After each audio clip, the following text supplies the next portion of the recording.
Salut à toutes! Alors comme promis, je vous reviens avec ma vidéo sur le carême, c'est-à-dire comment associer le challenge Happy Fit Nation de 40 jours avec le mois de carême musulman ou avec toute autre pratique du jeûne.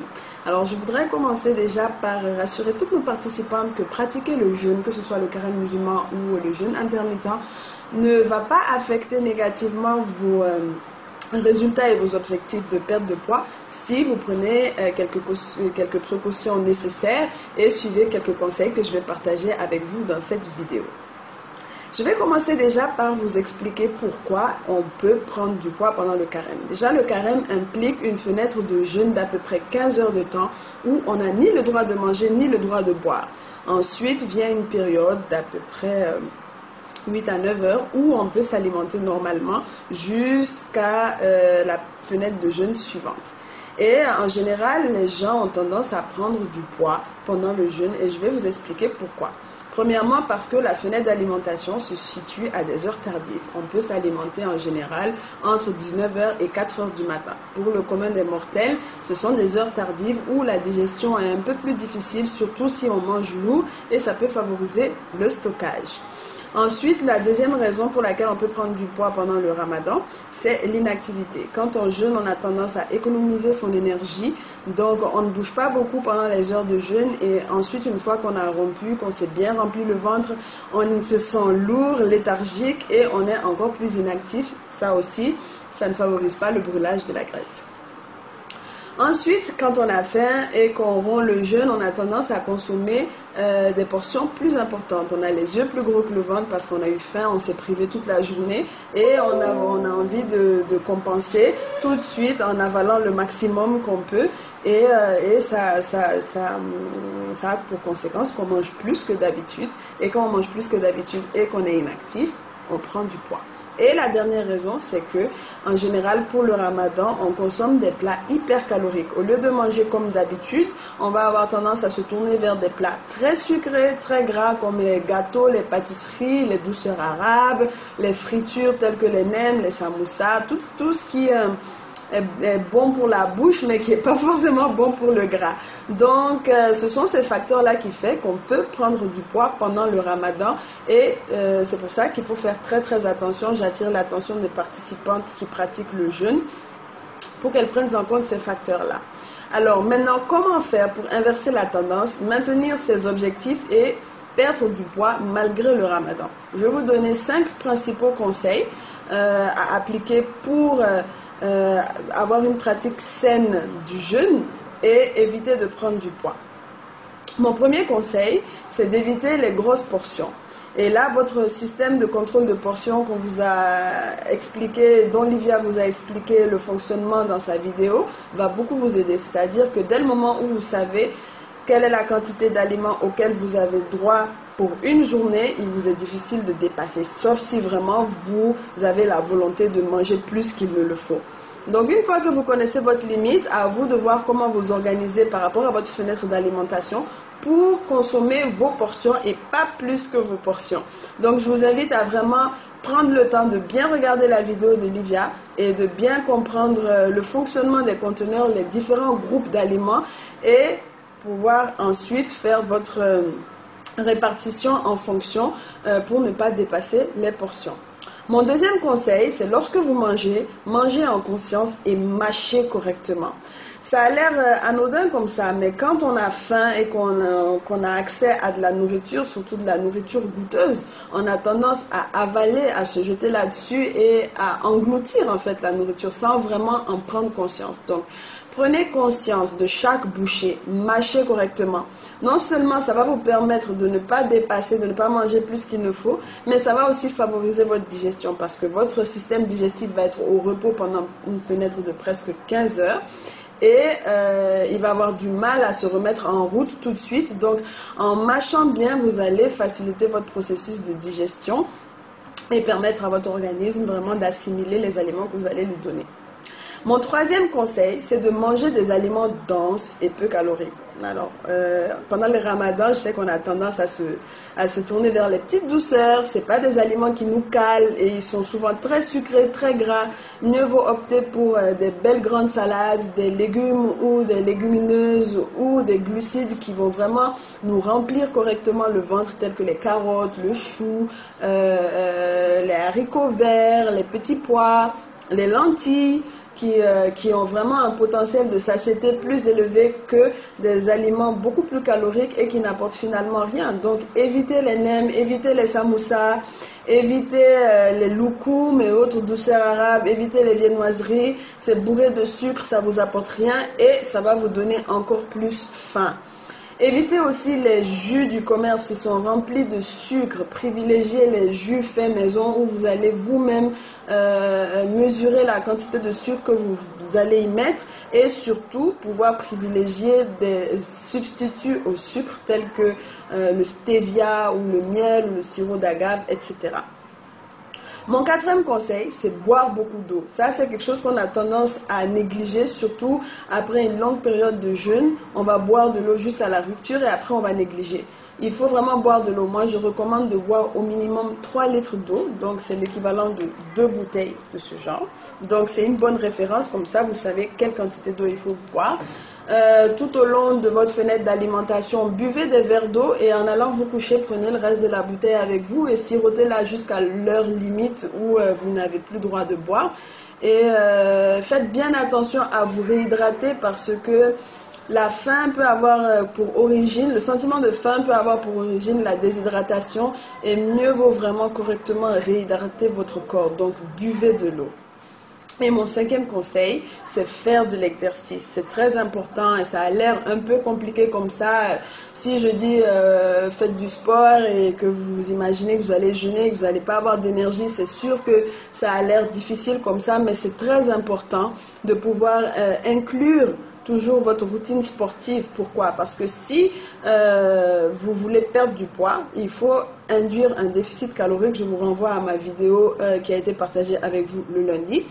Et ce déficit, vous ne l'aurez que si vous dépensez de l'énergie plus que vous n'en consommez. Donc c'est vrai, on ne va pas vous demander de faire le sport pendant le jeûne parce que premièrement, c'est contre-productif. Vous n'allez pas avoir l'énergie nécessaire et après le sport, vous aurez soit très faim, soit très soif et ça ne va pas vraiment s'associer à votre pratique du jeûne. Donc moi, je vous recommande de choisir une période après la rupture pour faire le sport et ça, je vais en parler dans la suite de la vidéo. Donc la suite de la vidéo concerne quoi? Je sais que beaucoup d'entre vous attendent des instructions précises et je ne vais pas donner d'instructions précises sur comment mener votre jeûne, comment mener votre ramadan. Ça, c'est vraiment quelque chose de personnel. Mais je vais partager avec vous quelques recommandations, quelques conseils basés sur ma connaissance des pratiques qui se font en général et les suggestions que je pense seront bien pour vous, que vous pouvez intégrer à votre pratique. Et maintenant, pour toutes les autres questions, on le verra au fur et à mesure et on vous y répondra.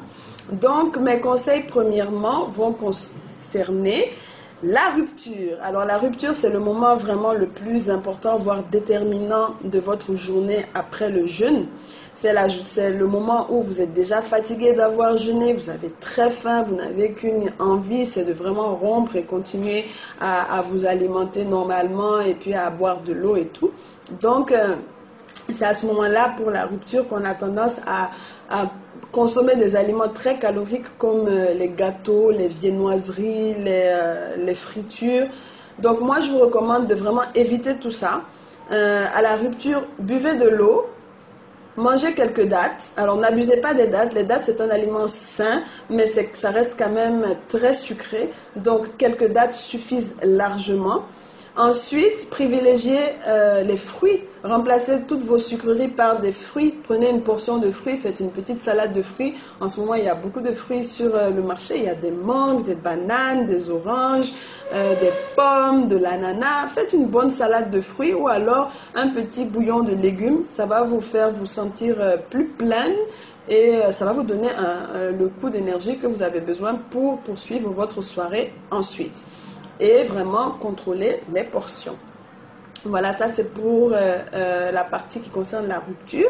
Après la rupture, allez faire votre prière normalement et ensuite je vous conseille d'enchaîner avec le sport, juste après la rupture ou après la prière.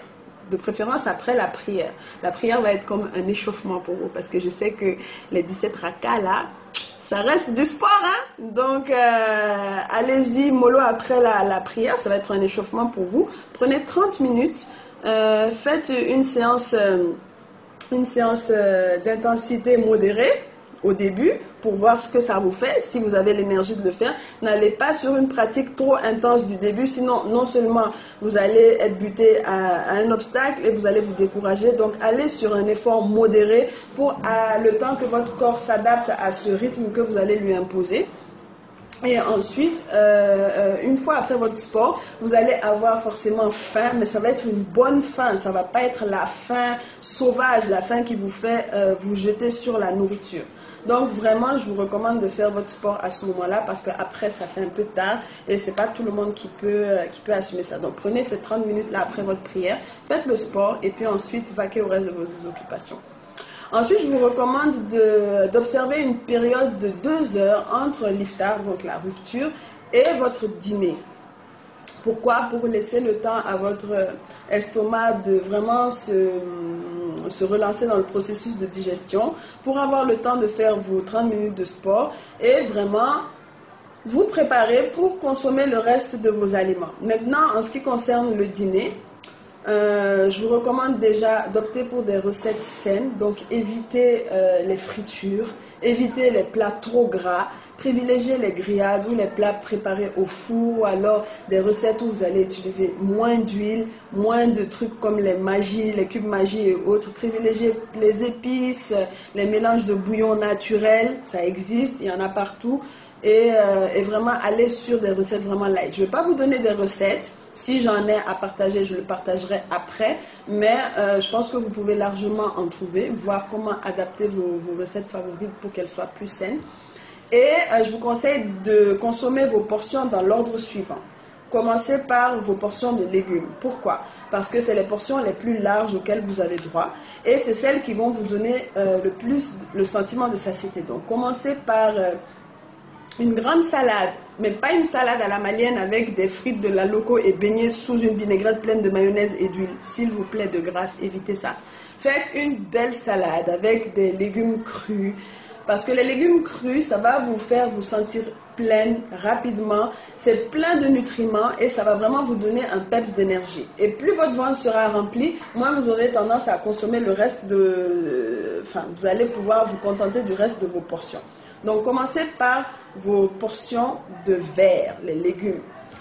Après les légumes, vous passez aux protéines, que ce soit vos viandes, vos poissons, vos œufs. Préparez sainement. Donc, les grillades, c'est très bien. Je vous recommande vraiment les brochettes, le poulet grillé, poulet au four, steak au four, côtelettes.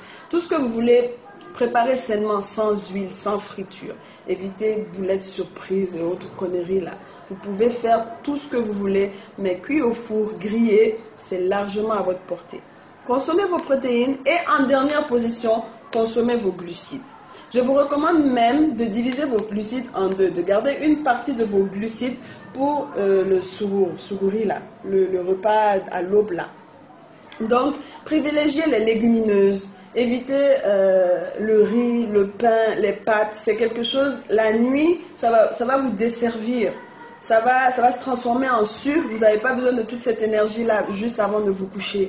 Vous pouvez en prendre un peu, privilégier par exemple le riz complet si vous en trouvez, des pâtes complètes. Mais vraiment, je vous recommande d'aller soit sur des tubercules, soit sur des légumineuses. Petits pois, lentilles, haricots. Ça, c'est bien, c'est plein de protéines, c'est plein de nutriments, ça va vous faire vous sentir plein et vraiment essayer de diviser votre portion de glucides pour en garder une partie pour le sougouri. Enfin, pour le sougouri, donc le repas que vous prenez à l'aube, je vous conseille si vous pouvez garder vos portions de glucides pour ce repas-là, tant mieux, sinon au moins la moitié des glucides parce que c'est les glucides qui vont vous donner en fait l'énergie qui va vous permettre de tenir toute la journée. Donc à ce moment-là, vous prenez vos glucides et vous essayez de choisir à ce moment-là des glucides qui vous tiennent un peu plus longtemps. Donc des pâtes complètes ou en fait des sucres lents qui vont vous permettre vraiment d'avoir la force toute la journée.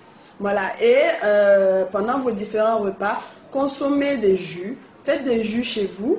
Ne consommez pas les jus du commerce, ils sont bourrés de sucre, ils ne sont pas bons.